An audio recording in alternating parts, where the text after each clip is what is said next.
জানিয়ে তুলেছেন social media.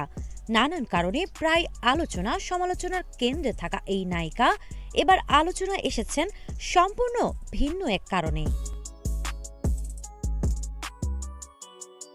শুক্রবার দুপুরে হুট করেই ব্যাগ গুছিয়ে রওনা হন তিনি, আর যাত্রাপথেই জানিয়ে দিলেন শীতের পিঠার টানে হঠাৎ ঢাকা ছেড়ে বেরিয়ে পড়া। ঢাকা, তুমি ভালো থেকো, আমি একটু পিঠা খেয়ে আসি। এই ক্যাপশনে শুরু হলো নতুন আলোচনার ঝড়। নিজের অফিসিয়াল ফেসবুক পেজে কিছু মুহূর্ত শেয়ার করেছেন পরী। ছবিতে দেখা যায় ঢাকা ভাঙ্গা এক্সপ্রেসওয়েতে শুভ্র রঙের একটি গাড়ির সামনে দাঁড়িয়ে আছেন তিনি। পরনে জিন্স, টি শার্ট, জ্যাকেট, সঙ্গে চিরচেনা হাসি। বলতেই হয় একেবারে fresh, cool and confident look.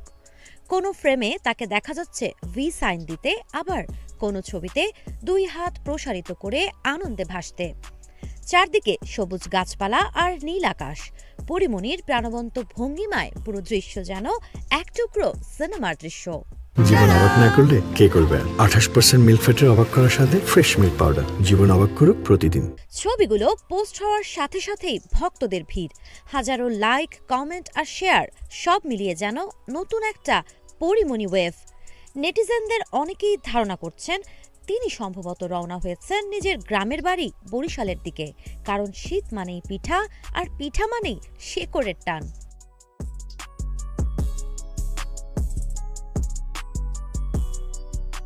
Social media মাতিয়ে রাখা পরী খুব ভালো করেই জানেন তার ভক্তরা তার জীবন সম্পর্কে কতটুকু আগ্রহী। তাই তো ব্যক্তিগত জীবনের খুঁটিনাটি, সন্তানদের সাথে কাটানো মুহূর্তের ছবি, ভিডিও প্রায়ই নিজের ফেসবুকে শেয়ার করেন, আর এতেই রিয়্যাক্ট আর কমেন্টের বন্যা বয়ে যায়। তার নিজস্ব জগতের এই খুনসুটি দর্শক কিন্তু ভালোই উপভোগ করেন। পরিমণি বরাবরই নিজের জীবন, নিজের মুহূর্ত, নিজের আনন্দ ভক্তদের সাথে ভাগ করে নিতে ভালোবাসেন, আর এবারও তার ব্যতিক্রম হয়নি। শীতের পিঠা ভ্রমণে নায়িকার এই রোমাঞ্চকর যাত্রা যেভাবে আলোচনায় এসেছে, তা বলাই যায় পরিমণি জানেন কিভাবে খবরের শিরোনাম হতে হয়।